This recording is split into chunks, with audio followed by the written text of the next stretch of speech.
Star Tamil செய்திகள். முதலில் தலைப்புச் செய்திகள்.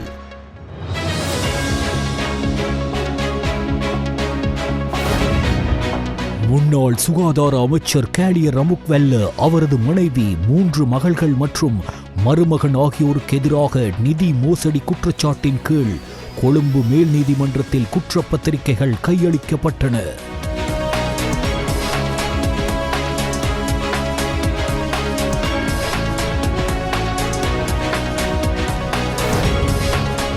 தேசிய மட்டத்திலிருந்து சர்வதேச மட்டத்திற்கு விளையாட்டை மேம்படுத்துவதற்கு செயற்படுமாறு ஜனாதிபதி அனுரகுமார திசாநாயக்க விளையாட்டுத்துறை அமைச்சுக்கு பணிப்புரை.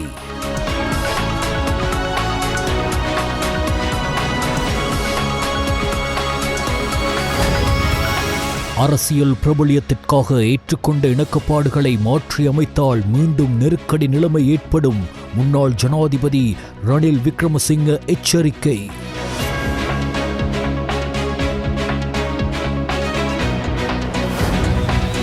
செம்மணி மனித புதைக்குழி விவகாரம், நீதி கோரி கொழும்பில் ஆர்ப்பாட்டம்.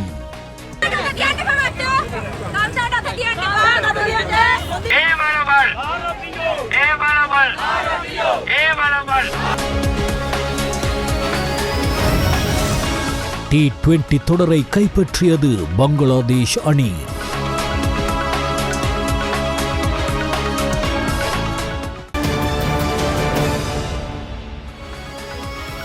உள்நாட்டுச் செய்திகள்.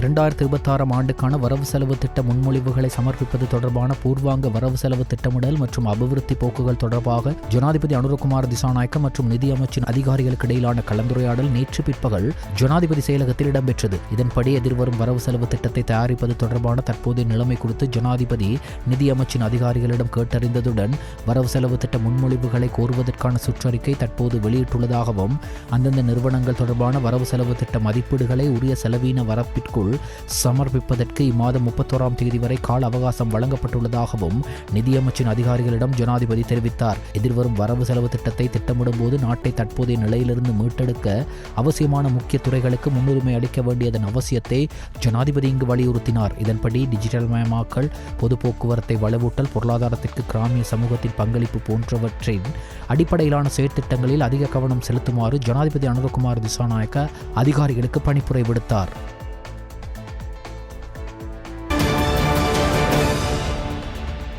சிதறியுள்ள மற்றும் தனிமைப்படுத்தப்பட்டுள்ள விளையாட்டு உபகரணங்களை வழங்குதல் போன்ற நிகழ்ச்சிகளுக்கு பதிலாக விளையாட்டுத்துறையின் வளர்ச்சிக்கு பங்களிக்கும் விளையாட்டு சங்கங்களுடன் இணைந்த கூட்டு திட்டங்கள் ஊடாக தேசிய மட்டத்திலிருந்து சர்வதேச மட்டத்திற்கு விளையாட்டை மேம்படுத்துவதற்கு செயற்படுமாறு ஜனாதிபதி அனுரகுமார திசாநாயக்க விளையாட்டுத்துறை அமைச்சுக்கு பணிப்புரை விடுத்தார். நேற்று முற்பகல் ஜனாதிபதி அலுவலகத்தில் நடைபெற்ற இளைஞர் விவகாரங்கள் மற்றும் விளையாட்டுத்துறை அமைச்சின் முன்னேற்ற மீளாய்வு கூட்டத்திலேயே ஜனாதிபதி இந்த அறிவுறுத்தல்களை வழங்கினார். இங்கு விளையாட்டுத்துறை அமைச்சு, தேசிய இளைஞர் சேவைகள் மற்றும் தேசிய இளைஞர் படையணி ஆகியவற்றின் நிறுவன ரீதியிலான முன்னேற்ற மீளாய்வு செய்யப்பட்டதுடன் அந்த நிறுவனங்களால் தற்போது செயற்படுத்தப்பட்டு வரும் திட்டங்கள் மற்றும் நாட்டின் இளைஞர்களின் முன்னேற்றத்திற்காக மேற்கொள்ளப்படும் வேலை திட்டங்கள் குறித்தும் ஜனாதிபதி கவனம் செலுத்தினார். அத்துடன் விளையாட்டுத் துறையின் அபிவிருத்திக்காக நடைமுறைப்படுத்தப்பட்டுள்ள வேலை திட்டத்தை இதன்போது உன்னிப்பாக ஆராய்ந்த ஜனாதிபதி விளையாட்டுத்துறையின் வளர்ச்சியின் ஊடாக உலகில் அபிவிருத்தி அடைந்த நாடுகளை போன்று சமூக நலன்களுடன் பொருளாதார நன்மைகளையும் பெற்றுக்கொள்ள முடியும் என்றும் சுட்டிக்காட்டினார். முன்னாள் சுகாதார அமைச்சர் கெஹலிய ரம்புக்வெல்ல, அவரது மனைவி, 3 மகள்கள் மற்றும் மருமகன் ஆகியோருக்கு எதிராக நிதி மோசடி குற்றச்சாட்டின் கீழ் இன்று கொழும்பு மேல் நீதிமன்றத்தில் குற்றப்பத்திரிகைகள் கையளிக்கப்பட்டன. லஞ்ச ஊழல் ஆணைக்குழுவினால் தாக்கல் செய்யப்பட்ட குற்றப்பத்திரிகைகள் கொழும்பு மேல் நீதிமன்ற நீதிபதி லங்கா ஜெயரத்ன முன்னிலையில் ஒப்படைக்கப்பட்டுள்ளது. பின்னர் பிரதிவாதிகளை 50,000 ரூபாய் ரொக்கப்பிணையிலும் தலா 1 மில்லியன் ரூபாய் பெறுமதியான 2 சரீர பிணைகளிலும் விடுவிக்க நீதிமன்றம் உத்தரவு பிறப்பித்தது. அதைத் தொடர்ந்து இவர்கள் அனைவருக்கும் வெளிநாட்டு பயணத்தடை விதிக்கப்பட்டதோடு அவர்களின் கடவு சீட்டுகளை பறிமுதல் செய்யவும் கொழும்பு மேல் நீதிமன்ற நீதிபதி லங்கா ஜெயரத்ன உத்தரவிட்டார். மேலும் பிரதிவாதிகளின் கைவிரல் அடையாளங்களை பெற்று அறிக்கை பெறவும் உத்தரவிடப்பட்டது. 97 மில்லியனுக்கும் அதிகமான சொத்துக்களை சட்டவிரோதமாக சம்பாதித்ததற்காக பண மோசடி தடுப்பு சட்டத்தின் கீழ் குறித்த பிரதிவாதிகளுக்கு எதிராக லஞ்ச ஒழிப்பு ஆணைக்குழு குற்றச்சாட்டுகளை பதிவு செய்துள்ளது. பொருளாதார மீட்சிக்காக சிறந்த திட்டத்தை அமுல்படுத்தினேன். அரசியல் பிரபலியத்துக்காக ஏற்றுக்கொண்ட இணக்கப்பாடுகளை மாற்றியமைத்தால் மீண்டும் நெருக்கடி நிலைமை ஏற்படும் என்று முன்னாள் ஜனாதிபதி ரணில் விக்ரமசிங்க தெரிவித்தார். கொழும்பு பண்டார்நாயக்க ஞாபகார்த்த சர்வதேச மாநாட்டு மண்டபத்தில் நடைபெற்ற முன்னாள் அமைச்சர் பந்துல குணவர்தனவினால் படைக்கப்பட்ட நூல் வெளியீட்டு நிகழ்வில் உரையாற்றுகையில் இவ்வாறு முன்னாள் ஜனாதிபதி தெரிவித்தார். முன்னாள் அமைச்சர் பந்துல குணவர்தன ஐக்கிய தேசிய கட்சி பற்றிய அதிக அளவில் நூல்களை வெளியிட்டுள்ளார். அதுவும் நன்மைக்கு. ஏனெனில் 75 ஆண்டுகால அரசாங்கங்களை விமர்சிப்பவர்கள் இனியேனும் இவற்றை தெரிந்து கொள்ள வேண்டும். இலங்கைக்கும் சீனாவுக்கும் இடையில் கைச்சாத்திடப்பட்ட ரப்பர் அரிசி ஒப்பந்தம் 2 நாடுகளுக்கும் இடையிலான நட்புறவை வெளிப்படுத்துகிறது. 1953 ஆண்டு காலப்பகுதியில் ஏற்பட்ட அரிசி தட்டுப்பாடை தொடர்ந்து இந்த ஒப்பந்தம் கைச்சாத்திடப்பட்டது. சீனாவுடன் முதலாவதாக வர்த்தக ரீதியிலான ஒப்பந்தத்தை கைச்சாத்திட்ட நாடாக இலங்கை காணப்படுகிறது. குறுகிய காலத்தில் பொருளாதார மீட்சிக்கான சிறந்த திட்டங்களை அமுல்படுத்தியுள்ளேன். இந்த திட்டங்களை சிறந்த முறையில் அரசாங்கம் செயற்படுத்தினால் நிலையான முன்னேற்றத்தை அடைய முடியும். அரசியல் பிரபலியத்துக்காக ஏற்றுக்கொள்ளப்பட்ட இணக்கப்பாடுகளை மாற்றி அமைத்தால் மீண்டும் நெருக்கடி நிலை ஏற்படும் என்றார்.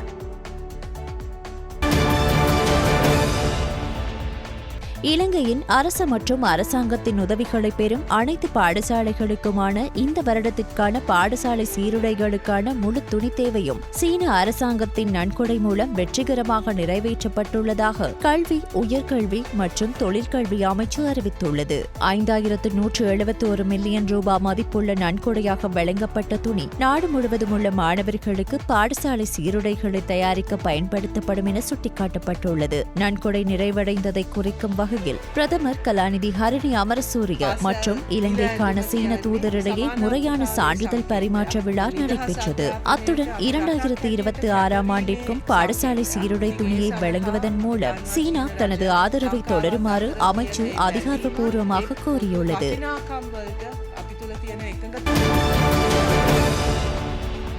செம்மணி மனித புதைக்குழி விவகாரம் தொடர்பாகவும் அதற்கு நீதி கோரியும் கொழும்பில் இன்று மாலை ஆர்ப்பாட்டம் ஒன்று இடம்பெற்றது. கொழும்பு கோட்டை புகையிரத நிலையத்திற்கு முன்பாக நடந்த இந்த ஆர்ப்பாட்டத்தில் அரசியல்வாதிகள், சிவில் சமூகத்தினர் மற்றும் தொழிற்சங்க பிரதிநிதிகள் என பலரும் கலந்து கொண்டனர்.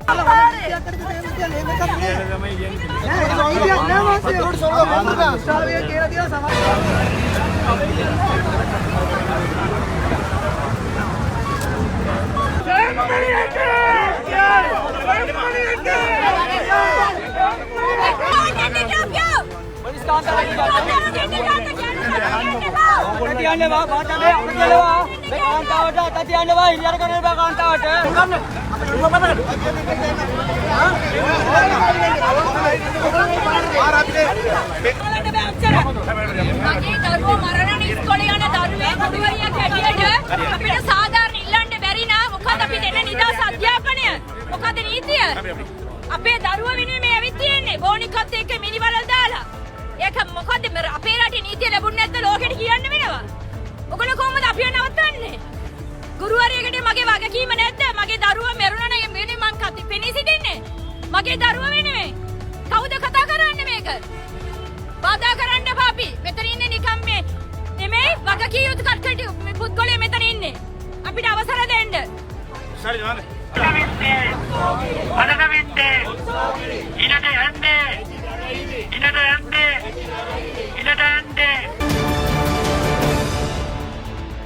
நேற்று பிரதமர் அலுவலகத்தில் டிக்டாக் சமூக ஊடகத்தின் பிரதிநிதிகள் குழுவிற்கும் பிரதமரின் செயலாளர் பிரதீப் சபுதந்தரிக்கும் இடையில் கலந்துரையாடல் ஒன்று நடைபெற்றது. இந்த சந்திப்பில் வெறும் பொழுதுபோக்கையும் கடந்து பொருளாதார வாய்ப்புகளை விரிவுபடுத்துவதற்கும் கல்வி நடவடிக்கைகளுக்கும் டிக்டாக் சமூக ஊடகத்தை ஒரு டிஜிட்டல் கருவியாக பயன்படுத்தும் வழிமுறைகள் குறித்து அவதானம் செலுத்தப்பட்டது. டிஜிட்டல் கல்வி தொடர்பான அறிவை வழங்குவதற்கான வழிமுறைகள், ஆராய்ச்சி மற்றும் பாடத்திட்டத்திற்கு தேவையான மாற்றங்களை உள்ளடக்குவதன் முக்கியத்துவம் குறித்து டிக்டாக் பிரதிநிதிகள் எடுத்துரைத்தனர். அத்துடன் டிஜிட்டல் தொழில்நுட்பத்தை பொறுப்புடன் பயன்படுத்துவது மற்றும் டிக்டாக் மூலம் பொருளாதார வாய்ப்புகளை உருவாக்குவதன் முக்கியத்துவம் குறித்தும் அவர்கள் சுட்டிக்காட்டினர்.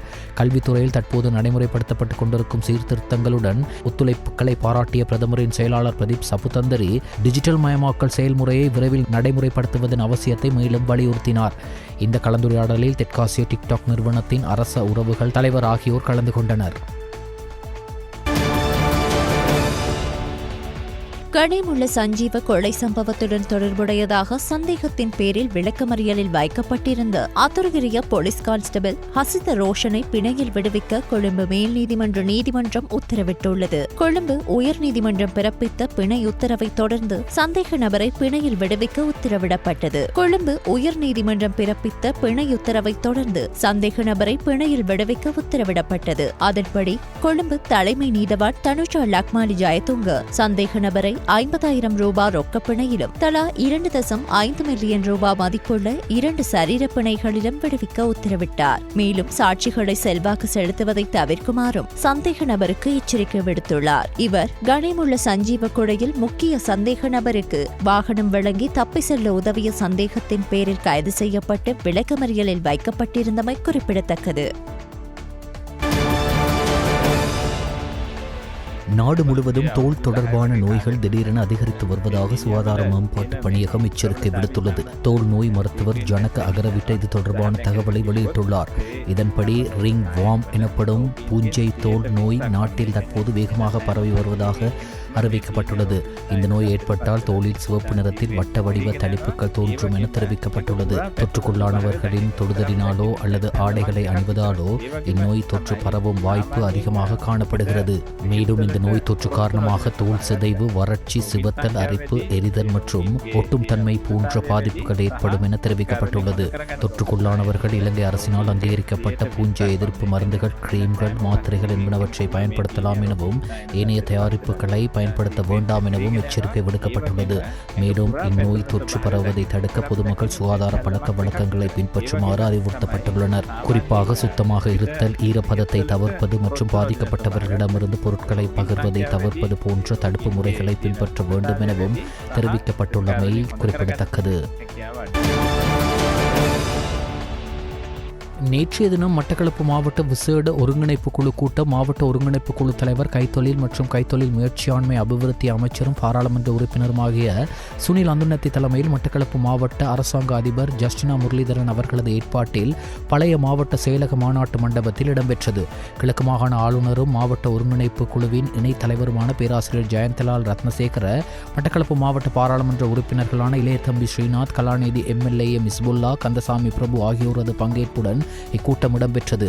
இக்கூட்டத்தில் விசேட அதிதியாக சுற்றாடல் அமைச்சர் அம்மிக்க பட்டபந்தி கலந்து கொண்டார். இதன்போது சுற்றாடல் அமைச்சுக்குட்பட்ட திணைக்களங்களின் ஊடாக மட்டக்களப்பு மாவட்டத்தில் மேற்கொள்ளப்பட வேண்டிய விடயங்கள் தொடர்பாக கலந்துரையாடப்பட்டது. நேற்றைய கூட்டத்தின் போது பாராளுமன்ற உறுப்பினர் ரா சாணக்கியன் பல்வேறு முன்மொழிவுகளை முன்மொழிந்துள்ளார். இது தொடர்பில் அவர் தெரிவித்ததாவது: வன திணைக்களத்தின் 1985 ஆண்டு வர்த்தமானியில் காடுகளாக அறிவிக்கப்பட்டுள்ளவற்றை தவிர்த்து எமது மக்கள் பயிர் செய்கை செய்து வந்த பல ஏக்கர் காணிகளை வனவள திணைக்களம் கையகப்படுத்தியிருந்தது. இதனை கருத்தில் கொண்டு வர்த்தமானியில் பிரசுரிக்கப்பட்ட காணிகளை விட பின்னர் வந்த வர்த்தமானிகளின் மூலம் கையகப்படுத்திய காணிகளை விடுவிக்குமாறு நான் முன்னைய அரசாங்க காலத்தில் 2023 ஆண்டு விடுத்த வேண்டுகோளின் பிரகாரம் அனைத்து பிரதேச செயலாளர்களினாலும் குறித்த வர்த்தமானிக்கு மேலதிகமாக காடுகள் காட்டப்பட்டுள்ள நிலங்கள் தொடர்பாக அறிக்கை தயார் செய்து வழங்கப்பட்டிருந்தது என்று கூறினார்.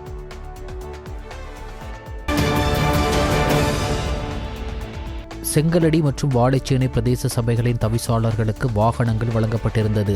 இந்த வாகனங்களை பிரதேச சபைகள் கால முடிவுற்று கலைக்கப்பட்டதை அடுத்து பிரதேச செயலாளர்களின் நிர்வாகத்தின் கீழ் பிரதேச சபைகள் கொண்டுவரப்பட்டது. இந்த நிலையில் அந்த நேரத்தில் கிழக்கு மாகாண ஆளுநராக பதவியேற்ற புதிய ஆளுநர் பாவிக்காத வாகனங்கள் தொடர்பாக அறிய தரும்படி பிரதேச சபைகளுக்கு அறிவிக்கப்பட்ட நிலையில் பிரதேச சபை பாவிக்காத வாகனங்களை ஆளுநரிடம் ஒப்படைத்துள்ளனர். இருந்தபோதும் பிரதேச சபை தவிசாளர்களுக்கான வாகனம் இல்லாததால் அவர்கள் தமது சேவையை செய்ய முடியாது பல்வேறு அசௌகரியங்களை எதிர்நோக்கி வந்துள்ளனர். எனவே பிரதேச சபைகளிலிருந்து எடுத்து சென்ற வாகனங்களை மீண்டும் வழங்குமாறு கோரி செங்கலடி பிரதேச சபையின் தவிசாளர் முத்துப்பிள்ளை முரளிதரன், வாழைச்சேனை பிரதேச சபையின் சுவண்ணா சுதாகரன் ஆகிய இரு பிரதேச சபைகளின் தவிசாளர்களும் நேற்று இடம்பெற இருந்த மாவட்ட அபிவிருத்தி குழு கூட்டத்திற்கு பங்கேற்பதற்காக செங்கலடி பிரதேச சபையின் கழிவு அகற்றும் உளவு இயந்திரத்தில் 16 கிலோமீட்டர் தூரம் பிரயாணித்து மட்டக்களப்பு கச்சேரிக்கு வந்தடைந்தனர். அதேவேளை இது தொடர்பாக மாவட்ட அபிவிருத்தி குழு தலைவரும் அமைச்சருமான சுனில் அந்துநத்தி தெரிவிக்கையில், நாங்கள் ஒருபோதும் பிரதேச சபைகளின் தவிசாளர்களின் வாகனங்களை பெறவில்லை. இவர்கள் ஊடகங்களுக்கு படம் காட்டுவதற்காக உளவு இயந்திரத்தில் வந்துள்ளனர். அத்துடன் இவர்கள் கழிவு அகற்றும் வாகனத்தை அந்த வேலைக்கு செல்ல விடாது துஷ்பிரயோகம் செய்துள்ளனர் என தெரிவித்தார். சபையில் இருந்த வாகனத்தை பிரதம செயலாளர் எடுத்துட்டாங்க. சபைக்குரிய வாகனத்தை எடுத்து வச்சிருக்கிறாங்க. கிட்டத்தட்ட நாங்கள் எவ்வளவு கஷ்டப்படுறோம், அந்த சனத்துக்கு எவ்வளவு சேவை செய்யணும்ன்ற ஒரு எண்ணப்பாடு இல்லாமல் பழி வாங்கும் நோக்கில் தான் சபையில் இருந்த வாகனங்கள் எல்லாம் எடுத்திருக்கிறாங்க. நாங்கள் வாகனம் இல்லாட்டி எதில் வர எங்களுக்கு இருக்கிறது குப்பை ஏற்றுற உழவு இயந்திரம். அவை அதில் தான் நாங்கள் இந்த அபிவிருத்தி குழு கூட்டத்துக்கு வந்திருக்கிறோம்.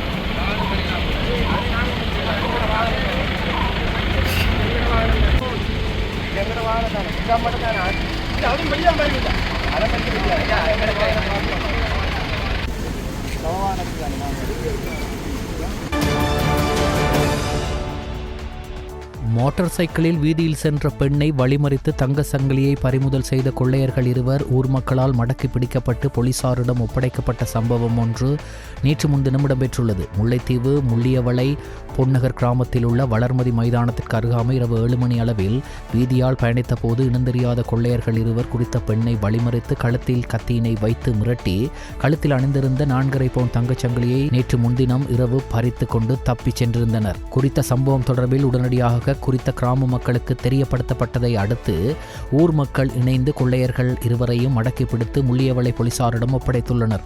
குறித்த சம்பவம் தொடர்பான மேலதிக விசாரணைகளை முள்ளியவள போலீசார் மேற்கொண்டு வருகின்றனர். குறித்த சம்பவத்தில் 32 மற்றும் 22 வயதுடைய தர்மபுரம் விசுவமடு பகுதியினை சேர்ந்தவர்களை கைது செய்யப்பட்டுள்ளனர். கைது செய்யப்பட்ட சந்தேக நபர்கள் இருவரையும் நீதிமன்றத்தில் முன்னிலைப்படுத்திய வேளை அவர்கள் இம்மாதம் 30ஆம் தேதி வரை விளக்கமறியலில் வைக்குமாறு நீதவான் உத்தரவிட்டதாக முள்ளியவளை போலீஸ் நிலைய பொறுப்பதிகாரி தெரிவித்துள்ளார்.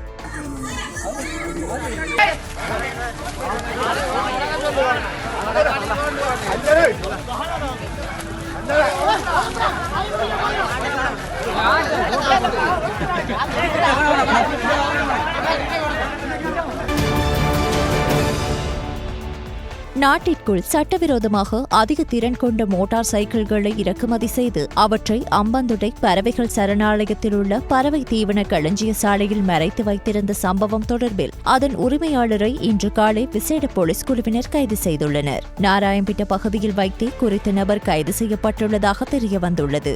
அம்பந்துடை நகரவெவ பறவைகள் சரணாலயத்தில் உள்ள பறவை தீவன களஞ்சிய சாலையில் மறைத்து வைக்கப்பட்டிருந்த நிலையில் சுமார் 250 மில்லியன் பெறுமதியுடைய அதிக திறன் கொண்ட மோட்டார் சைக்கிள்களை மத்திய குற்ற விசாரணை பணியக அதிகாரிகள் கைப்பற்றியிருந்தனர். இதன்போது 40 மற்றும் 50 வயதான மாத்தறை மற்றும் மித்தனிய பகுதிகளைச் சேர்ந்த பறவைகள் சரணாலயத்தின் முகாமையாளர் மற்றும் களஞ்சிய சாலை பராமரிப்பாளராக பணியாற்றி வந்த இருவரே இவ்வாறு கைது செய்யப்பட்டிருந்தனர்.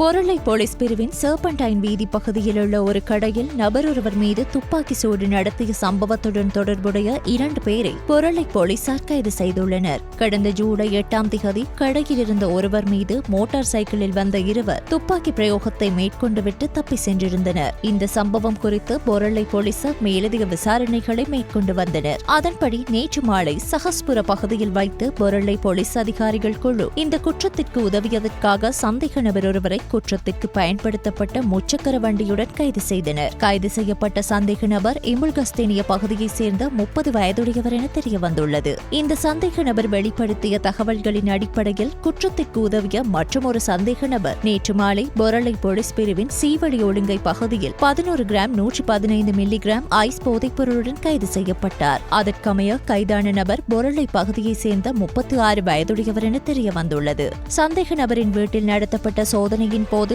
போலி வாகன இலக்கத்தகடு, ஒரு வாள், குற்றவாளிகளை ஏற்றி செல்ல பயன்படுத்தப்பட்ட முச்சக்கர வண்டி மற்றும் கையடக்க தொலைபேசி ஆகியவற்றை கைப்பற்றினர். இவை இந்த குற்றத்திற்கு பயன்படுத்தப்பட்டதாக தெரியவந்தது. சம்பவம் தொடர்பான மேலதிக விசாரணைகளை பொருளை போலீசார் மேற்கொண்டு வருகின்றனர். சற்று சிந்தியுங்கள். இடது பக்கமாக முந்துவதை தவிர்த்துக் கொள்ளுங்கள்.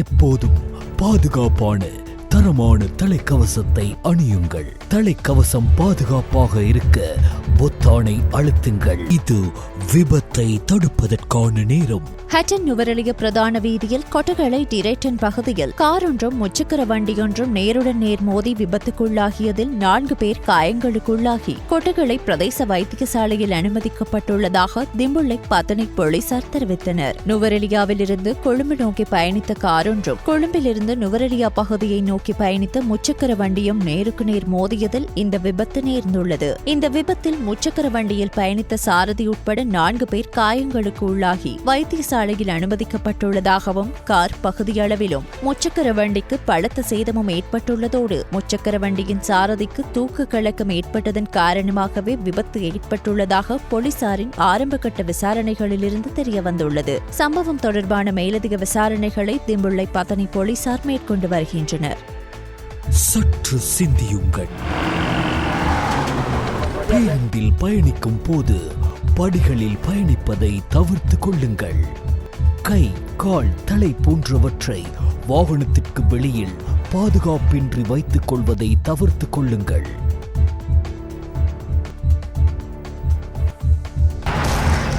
முச்சக்கர வண்டிகளில் 3 பேருக்கு அதிகமானோர் பயணிப்பதை தவிர்த்து கொள்ளுங்கள். மிகவும் ஒழுக்கமாக வீதிகளை பாவியுங்கள். இது விபத்தை தடுப்பதற்கான நேரம்.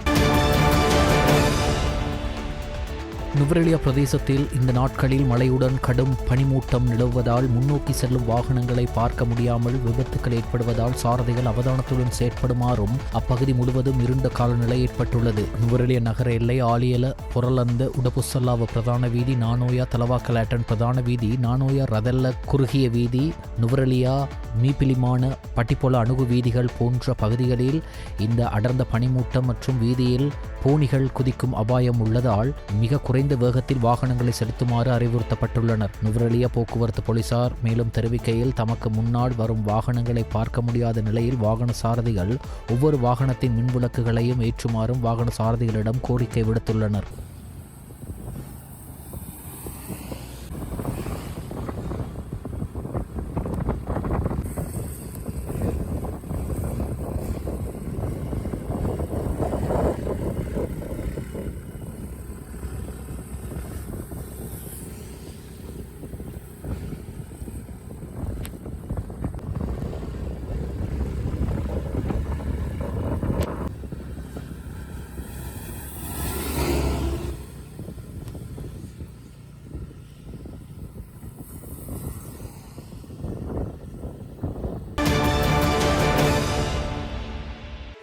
கண்டியில் உள்ள புனித ஸ்ரீ தலதா மாளிகையின் எசல பெரேர ஜூலை 25ஆம் தேதி தொடங்க உள்ளது. 4 முக்கிய பௌத்த தேவாலயங்களில் நடைபெறும் கப் நடும் சடங்குடன் ஆண்டுதோறும் இடம்பெறும் பெருவிழா ஆரம்பமாகும். இதையடுத்து 5 நாள் எத்துல் பெரேர நடைபெறும் என்றும் ஸ்ரீ தலதா மாளிகையின் தலைமை பாதுகாவலர் தியவர்தன நிலைமை பிரதீப் நிலங்கதேலா தெரிவித்துள்ளார். கும்மல் பெரேர மற்றும் ரந்தோலி பெரேர ஜூலை 30 முதல் 10 நாட்களுக்கு வீதிகளில் அணிவகுத்து செல்லும் வகையில் திட்டமிடப்பட்டுள்ளது. ஆனாலும் இந்த பாரம்பரிய விழாவிற்கு யானைகள் பற்றாக்குறை ஒரு முக்கியமான சவாலாக உள்ளது. போது உயிருடன் உள்ள 91 வளர்ப்பு யானைகளில் 8 யானைகள் மட்டுமே 35 வயதுக்கு உட்பட்டவை. மற்ற யானைகள் அனைத்தும் 60 வயதுக்கு மேற்பட்டவை எனவும் நிலங்கதேலா தெரிவித்துள்ளார். இந்நிலையில் யானைகளின் பற்றாக்குறையை சமாளிக்க நடவடிக்கைகள் எடுக்கப்படாவிட்டால் இன்னும் 10 முதல் 15 ஆண்டுகளில் எசல பெரேராவை நடத்த வெறும் 8 யானைகளே இருக்கும் என்ற கவலையையும் அவர் வெளிப்படுத்தினார். இந்நிலையில் பெரேர நிகழ்வுக்கான ஏற்பாடுகள் தொடர்பாக ஜூலை 16ஆம் தேதி ஸ்ரீ தலதா மாளிகையில் நடைபெற்ற முக்கிய கலந்துரையாடலில் இந்த விடயங்கள் பேசப்பட்டன.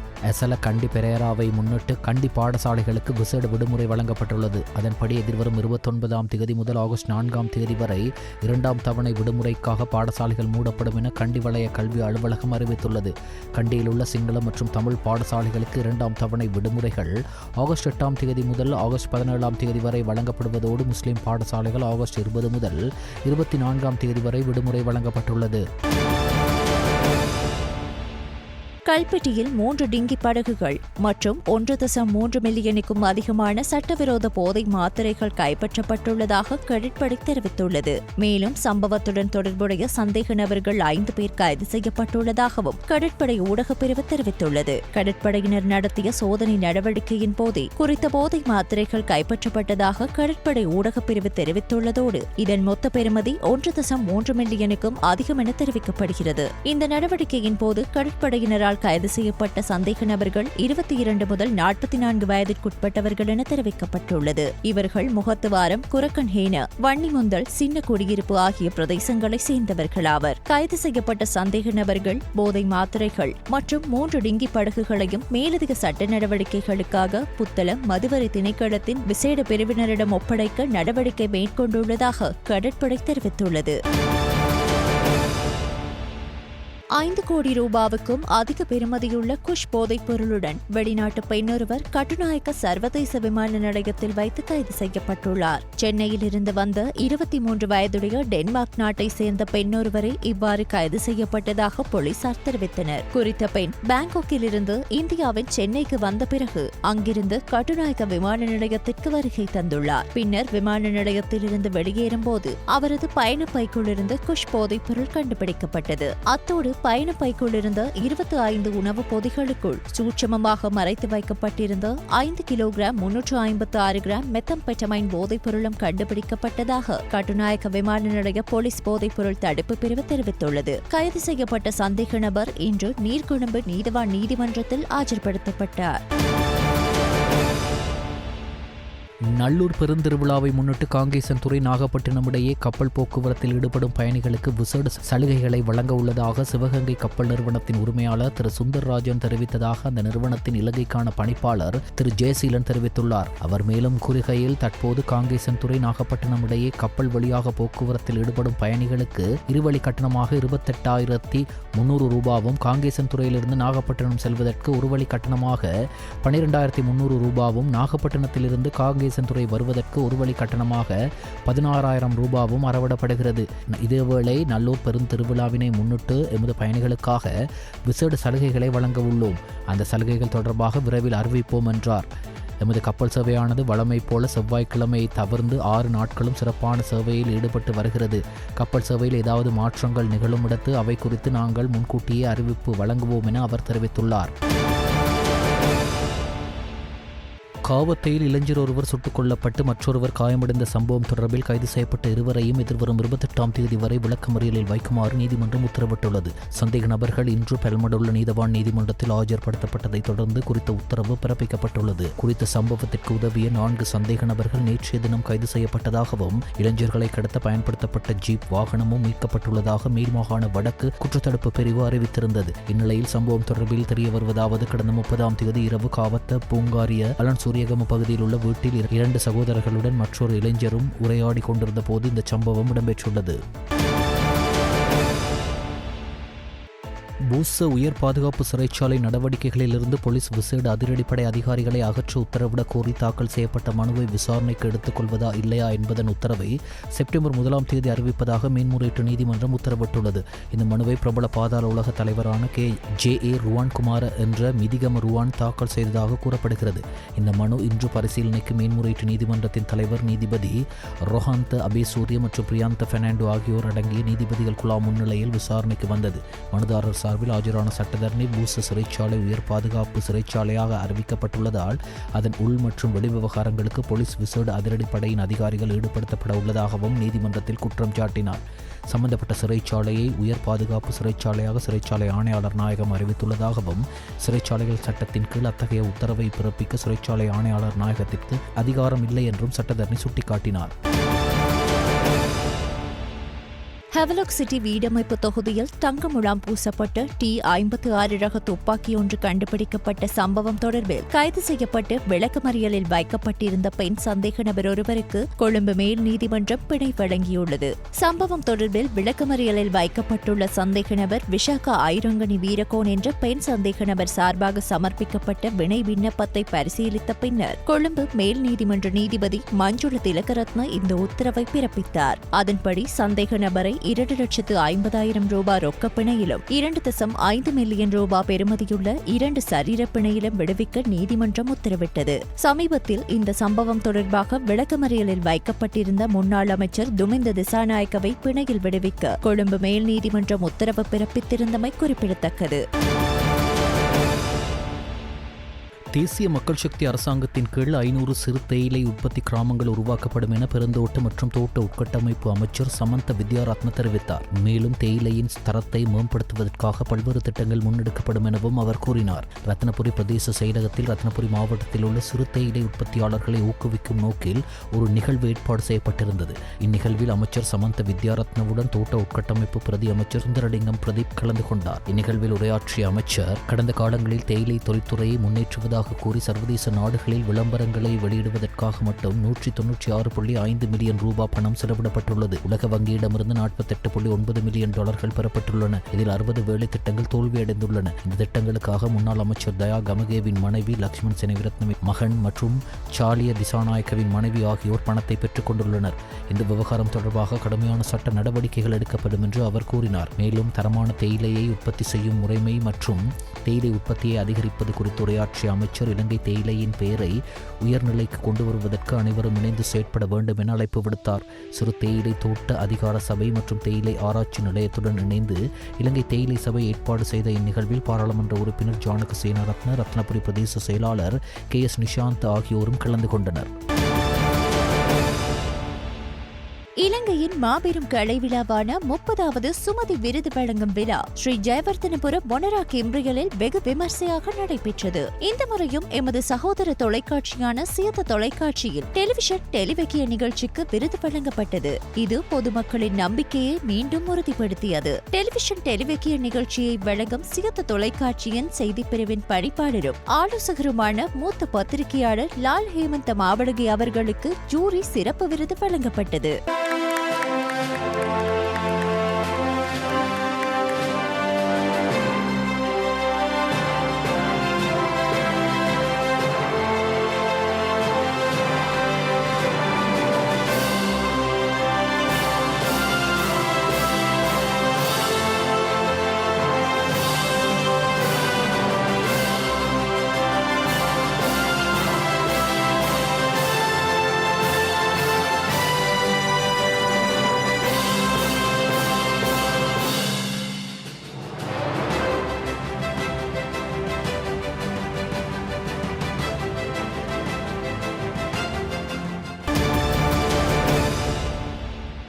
சப்ரகமு மாகாணத்திலும் கண்டி, நுவரெலியா, காலி மற்றும் ஆத்தர மாவட்டங்களிலும் அவ்வப்போது மழை பெய்யக்கூடும் எனவும் மேல் மற்றும் வடமேல் மாகாணங்களில் பல தடவைகள் மழை பெய்வதற்கான சாத்தியக்கூறுகள் காணப்படுவதாக வளிமண்டலவியல் திணைக்களம் எதிர்ப்பு கூறியுள்ளது. ஊவா, வடக்கு மற்றும் கிழக்கு மாகாணங்களில் மாலை அல்லது இரவில் மழை அல்லது இடியுடன் கூடிய மழை பெய்யக்கூடும் எனவும் திணைக்களம் வெளியிட்டுள்ள அறிக்கையில் குறிப்பிடப்பட்டுள்ளது. மத்திய மலைநாட்டின் மேற்கு சரிவுகளிலும் மேல் சப்ரகமு, தென், வடமேல் மற்றும் வடமத்திய மாகாணங்களில் அவ்வப்போது மணிக்கு சுமார் 40 தொடக்கம் 50 கிலோமீட்டர் வேகத்தில் மிதமான காற்று வீசக்கூடும் என்றும் தெரிவிக்கப்பட்டுள்ளது. இடியுடன் கூடிய மழை பெய்யும் வேளைகளில் அப்பிரதேசங்களில் தற்காலிகமாக பலத்த காற்று வீசக்கூடும். மின்னல் தாக்கங்களினால் ஏற்படக்கூடிய பாதிப்புகளை குறைத்துக் கொள்ள பொதுமக்கள் தேவையான முன்னெச்சரிக்கை நடவடிக்கைகளை எடுத்துக் கொள்ளுமாறு வளிமண்டலவியல் திணைக்களம் அறிவுறுத்தியுள்ளது. வெளிநாட்டு செய்திகள். கனடாவின் பொது பாதுகாப்பு அமைச்சராக உள்ள இலங்கை வம்சாவளியைச் சேர்ந்த கேரி ஆனந்த சங்கரி விடுதலை புலிகள் இயக்க உறுப்பினருக்கு குடியுரிமை பெறுவதற்கு ஆதரவளித்ததாக குற்றம் சாட்டப்பட்டுள்ளார். இலங்கையின் முன்னாள் விடுதலை புலி உறுப்பினரான செந்தூரன் செல்வகுமார் என்பவருக்கு கனேடிய உரிமை வழங்குவதை ஆதரித்து கேரி ஆனந்த சங்கரி 2 கடிதங்களை அனுப்பியுள்ளதாக சர்வதேச ஊடகங்கள் செய்தி வெளியிட்டுள்ளன. 2016 மற்றும் 2023 ஆண்டுகளில் கனடா எல்லை சேவைகள் நிறுவனத்திற்கு தொடர்புடைய கடிதங்கள் அனுப்பப்பட்டதாக கூறப்படுகிறது. கேரி ஆனந்த சங்கரி பாராளுமன்ற உறுப்பினராக இருந்தபோது இந்த கடிதங்களை சமர்ப்பித்ததாகவும் தொடர்புடைய நபருக்கு விடுதலை புலிகளுடன் அவருக்கு நேரடி தொடர்புகள் இருப்பதாக கூறி அந்நாட்டின் குடிவரவு மற்றும் குடியகழ்வுத்துறை பல சந்தர்ப்பங்களில் அவரது குடியுரிமை விண்ணப்பத்தை நிராகரித்ததாகவும் தெரிவிக்கப்படுகிறது. மனிதாபிமான கருத்தாய்வுகளையும் அவரது குடும்பம் பெறுவதற்கான அறிகுறிகள் காணப்படுவதாலும் செந்தூரன் செல்வகுமார் என்ற நபருக்கு நிரந்தர கனேடிய உரிமை வழங்க நடவடிக்கை எடுக்கப்பட வேண்டும் என்று கேரி ஆனந்த சங்கரி சம்பந்தப்பட்ட கடிதங்களில் கோரியுள்ளதாக கூறப்படுகிறது. எவ்வாறாயினும் விடுதலை புலிகள் இயக்கம் தடை செய்யப்பட்ட அமைப்பு என்பதால் கேரி ஆனந்த சங்கரி பயங்கரவாதத்தை ஆதரிப்பதாக அவர் மீது குற்றச்சாட்டுகள் எழுந்துள்ளன. பொது பாதுகாப்பு அமைச்சர் கேரி ஆனந்த சங்கரி பயங்கரவாதத்தை ஆதரிப்பதால் அவர் தனது அமைச்சர் பதவியில் தொடர்ந்து பணியாற்றுவது சிக்கல் நிலையை தோற்றுவித்துள்ளதாக கனடா பிரதமருக்கு அறிவிக்கப்பட்டுள்ளதாக தெரிவிக்கப்படுகிறது.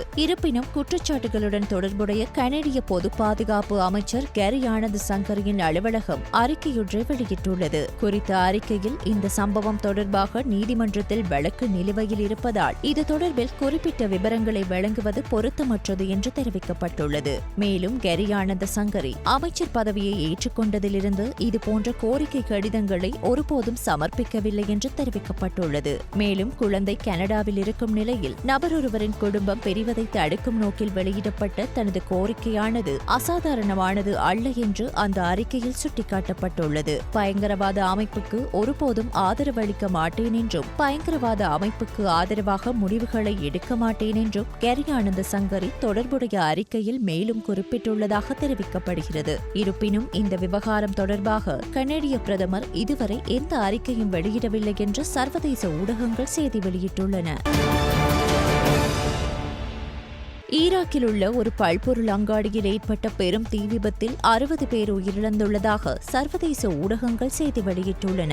மேலும் இதன் ஆரம்ப விசாரணை முடிவுகள் 48 மணி நேரத்திற்குள் அறிவிக்கப்படும் என்றும் தெரிவிக்கப்பட்டுள்ளது. ஈராக்கின் அல்குட் நகரில் உள்ள ஒரு பல்பொருள் அங்காடியில் இன்று இந்த தீ விபத்து ஏற்பட்டுள்ளது. இதில் சுமார் 60 பேர் உயிரிழந்துள்ளதோடு 11 பேர் காணாமல் போயுள்ளதாக வாசித் மாகாண ஆளுநர் முகமது அல்மியாகி தெரிவித்துள்ளதாக சர்வதேச ஊடகங்கள் குறிப்பிட்டுள்ளது. ஒரு கட்டிடத்தின் பெரும்பகுதி தீப்பிடித்து எரிவதையும் புகை மூட்டங்கள் வெளியேறுவதையும் காட்டும் வீடியோ காட்சிகள் இணையதளங்களில் தற்போது வெளியாகியுள்ளன. பெல்ஜியத்தின் உலக புகழ்பெற்ற டுமாரோலேண்ட் திருவிழா வெள்ளிக்கிழமை ஆரம்பமாக உள்ள நிலையில் அதன் பிரதான மேடையில் தீ விபத்து ஏற்பட்டுள்ளது. இந்த தீ விபத்தில் யாருக்கும் காயங்கள் எதுவும் ஏற்படவில்லை என்றும் இதனால் முக்கிய நிகழ்ச்சி பகுதி சேதமடைந்ததாகவும் அதிகாரிகள் உறுதிப்படுத்தியுள்ளனர். தீ விபத்து இருந்த போதிலும் நிகழ்வு திட்டமிட்டபடி தொடரும் என்றும் ட்ரீம்வில்லே முகாம் தளம் மற்றும் பிற திட்டமிடப்பட்ட நடவடிக்கைகள் நடைபெறும் என்றும் ஏற்பாட்டாளர்கள் தெரிவித்தனர். தீ விபத்துக்கான காரணம் இதுவரை வெளியாகவில்லை. விசாரணை நடவடிக்கைகள் தொடர்ந்து இடம்பெற்று வருவதாகவும் சேத விபரங்கள் தொடர்பில் அதிகாரிகள் மதிப்பாய்வு செய்து வருவதாகவும் சர்வதேச ஊடகங்கள் தெரிவித்துள்ளன.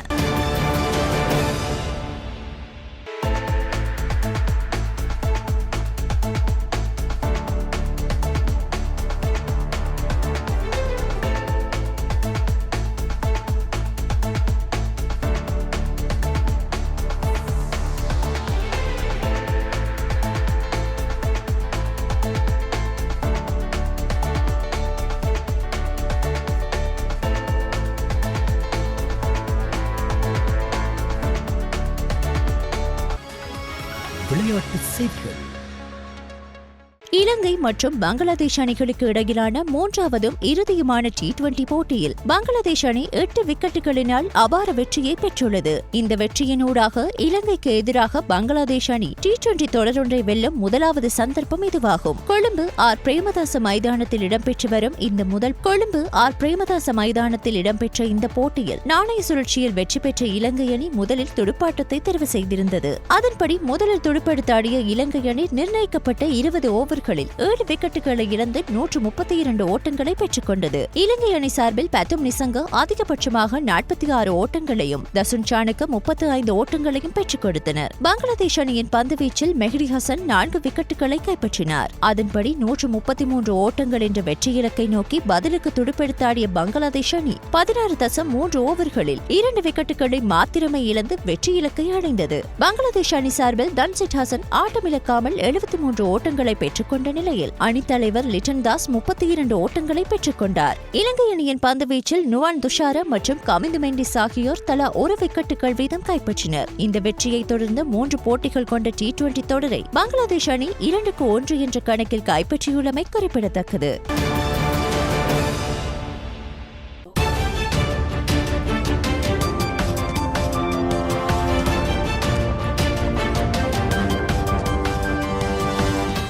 ஸ்டார் தமிழ் செய்திகள் இத்துடன் நிறைவடைகின்றன. மீண்டும் எமது செய்திகள் நாளை இரவு 7 மணிக்கு ஒளிபரப்பாகும்.